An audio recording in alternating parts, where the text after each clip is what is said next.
इसके बेसिस पे क्वेश्चन कर लिया। चलो question, find A if the equation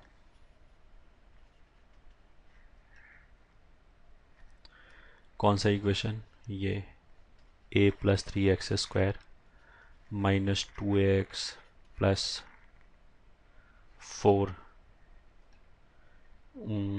equals to 0 have roots such that magnitude of one root is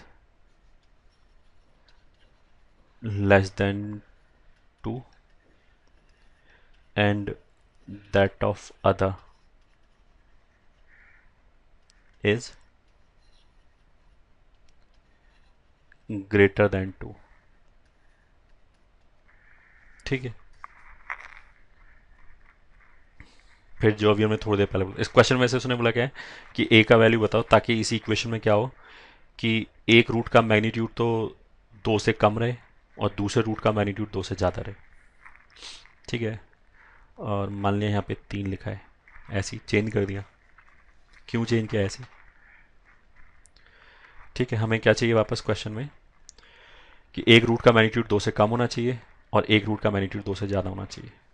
ठीक है, फिर वही चीज़ जो अभी हमने बोला था कि लोकेशन ऑफ रूट्स में थोड़ा सा दिमाग ज़्यादा खर्च होगा। हमें इसको, ये जो लैंग्वेज है, अभी जो हम ऊपर वाला केस करके आए हैं उसमें तो हमने क्या बोला है कि K1 और K2 के बीच में एग्जैक्टली एक रूट होना चाहिए और K1 और K2 खुद रूट्स नहीं होना चाहिए। तो वो वाली बात तो यहाँ पे कहीं लिखी नहीं है, डायरेक्टली डायरेक्टली नहीं लिखी है, बट इनडायरेक्टली वही बोल रहा है। ठीक है, उसने ये नहीं बोला कि रूट 2 से कम होना चाहिए, उसने तो ये बोला magnitude of the root should be less than 2, मतलब मॉड वाइज रूट 2 से छोटा होना चाहिए। तो एक रूट, तो अगर मान लिया मैग्नीट्यूड मेरे को 2 से छोटा चाहिए, तो अगर रूट 1.5 हो जाए तो चलेगा, 1 हो जाए चलेगा, -1 हो जाए तो भी चलेगा, -3 हो जाए तो नहीं चलेगा, क्योंकि -3 का मैग्नीट्यूड तो 3 होता है और मेरे को तो क्या चाहिए, एक रूट का मैग्नीट्यूड 2 से कम चाहिए। तो मैग्नीट्यूड 2 कब आएगा, या तो -2 के आगे आगे आए या फिर 2 के लेफ्ट पे आए। ठीक है, क्या कहने का मतलब है, कहने का मतलब है ये सोल्यूशन, कि अगर मैं नंबर लाइन पे, अगर उसने केवल ये बोला था कि रूट 2 से छोटा होना चाहिए, अगर वो ये बोलता ना कि एक रूट 2 से छोटा, मैग्नीट्यूड वर्ड यूज नहीं करता, और अगर वो ये बोलता कि एक रूट 2 से छोटा होना चाहिए और दूसरा रूट 2 से बड़ा होना चाहिए, तो फिर तो क्वेश्चन बहुत सिंपल था। फिर तो उसका मतलब क्या है कि दो रूट्स के बीच में होना चाहिए। इस क्वेश्चन की बात नहीं करें, मैंने बोला कि अगर क्वेश्चन का लैंग्वेज ये होता कि one root should be less than 2 and other root should be greater than 2, तो उसका मतलब क्या, दो बीच में आ गया, तो 2 should lie between the roots, तब तो हमारा C1 लग जाता है, केस 1 लग जाता है, जहां पे हम ये बोलते हैं K should lie between the root. तब तो क्वेश्चन बड़े आसानी से सॉल्व हो जाता है, हम बोलते हैं कि AFK should be less then 0। ठीक है, बट इसने मैग्नीट्यूड बोल दिया, इसने वैल्यू नहीं बोला, मैग्नीट्यूड बोल दिया। तो मैग्नीट्यूड बोल दिया तो क्या, मैग्नीट्यूड बोल दिया 2। तो अगर हम एग्जैक्ट रूट की बात करें तो रूट तो पॉजिटिव नेगेटिव कुछ भी हो सकता है, तो 2 मैग्नीट्यूड तो -2 का भी होगा और 2 का भी होगा। ठीक है, तो इसके बीच में जो अल्फा अगर कोई रूट आ रहा है तो उसका मैग्नीट्यूड लेस देन 2 होगा। ठीक है, अगर मैंने यहाँ कोई नंबर लिया तो उसका जो मॉड है वो ग्रेटर देन 2 होगा। अगर मैंने यहाँ कोई नंबर लिया, -2 के लेफ्ट में कैसे नंबर आएंगे, -2.5, -3, -4, -5 ऐसे नंबर आएंगे लेफ्ट पे, तो यहाँ पे भी जो मैग्नीट्यूड है वो 2 से बड़ा है। ठीक है, तो क्वेश्चन के हिसाब से क्या होना चाहिए, उसने बोला कि एक रूट का मैग्नीट्यूड 2 से कम होना चाहिए पक्का, तो उसका मतलब क्या है कि एक रूट इस रीजन में लाई करना चाहिए। ठीक है, और दूसरे रूट का मैग्नीट्यूड उसने बोला कि पक्का 2 से ज़्यादा होना चाहिए। उसने ये नहीं बोला रूट 2 से ज़्यादा होना चाहिए, उसने बोला रूट का मैग्नीट्यूड 2 से ज़्यादा होना चाहिए। तो अगर रूट मान लिया 2 के आगे आ जाए तो भी सही है, क्योंकि उसका मैग्नीट्यूड 2 से बड़ा हो जाएगा। अगर -2 से पहले आ जाए तो भी चलेगा, दोनों फेवरेबल केसेस हैं। मतलब कि अगर एक रूट यहाँ आ जाए और एक रूट यहाँ आ जाए तो ये चलेगा। और -2 और 2, अगर एक रूट यहाँ आ जाए और एक रूट यहाँ पे आ जाए तो भी चलेगा। ठीक है, क्यों? क्योंकि एग्जैक्टली एक रूट का मैग्नीट्यूड 2 से कम हो रहा है और एग्जैक्टली एक रूट का मैग्नीट्यूड 2 से ज़्यादा हो रहा है। तो अब यहाँ से हमें क्या पता लगा कि चाहे ये केस हो चाहे ये केस हो, तो नहीं एक्सेप्टेबल केसेस है। -2 और 2 के बीच में तो हमेशा एग्जैक्टली एक ही रूट आना चाहिए, पहला चीज़। और -2 और 2 खुद रूट होना भी नहीं चाहिए। अगर मैं ये बोलूँ कि ये चलेगा क्या, -2 2, एक रूट यहाँ आ जाए और एक यहाँ पे आ जाए, तो ये नहीं चलेगा। क्यों नहीं चलेगा?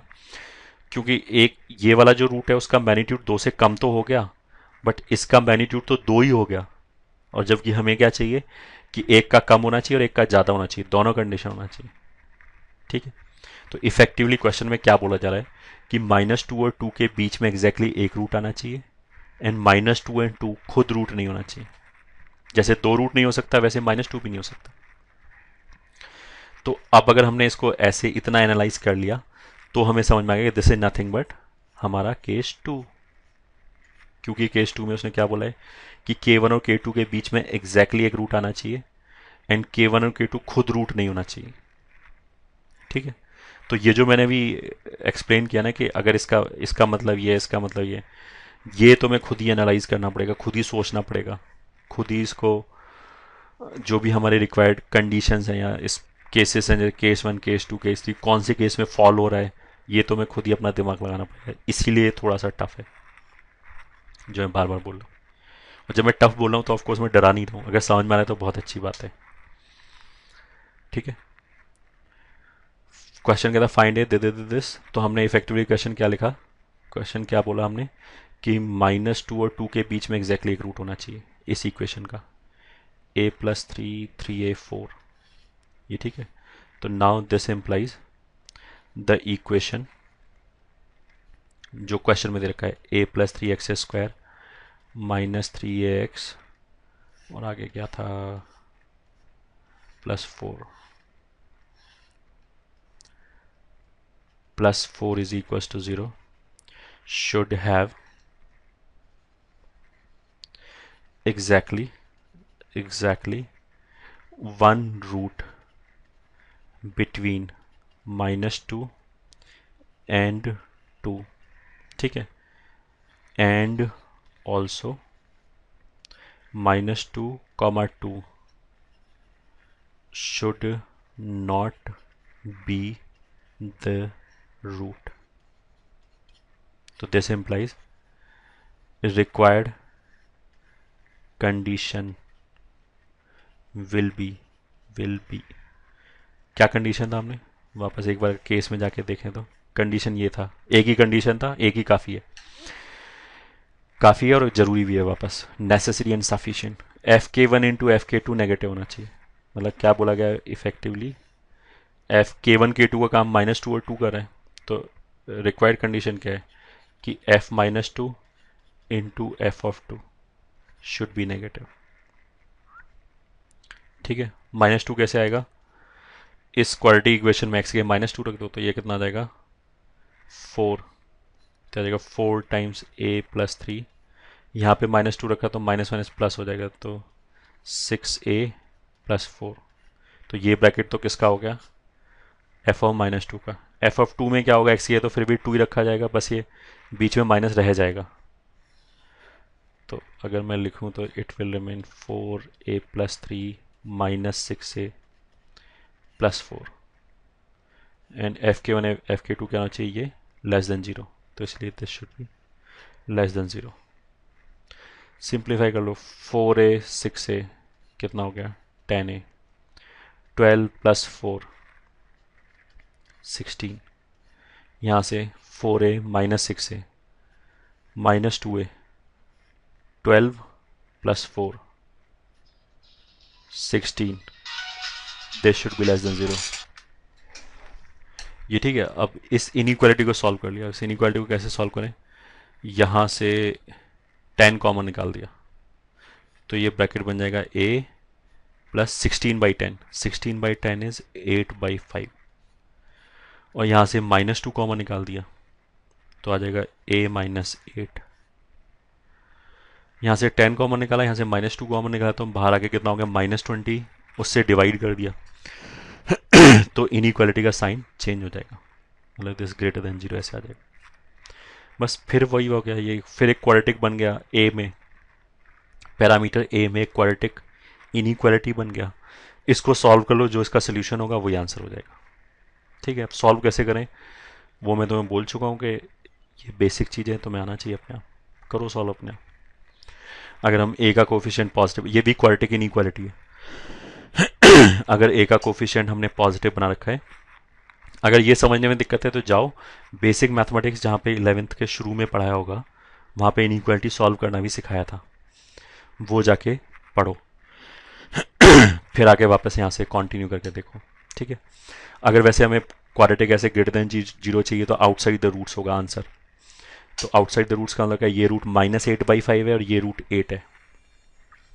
तो अगर इस इनइक्वालिटी को सॉल्व करोगे, जो मैं नहीं कर रहा हूँ, यू शुड नो, तो आंसर ये आ जाना चाहिए, -∞ से -8/5 यूनियन 8 से इन्फिनिटी, ये आंसर हो गया हमारा।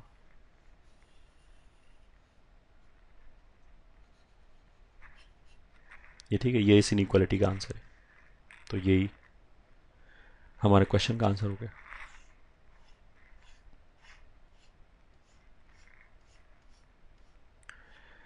ओके, तो अभी तक हमने दो केस डिस्कस कर लिए।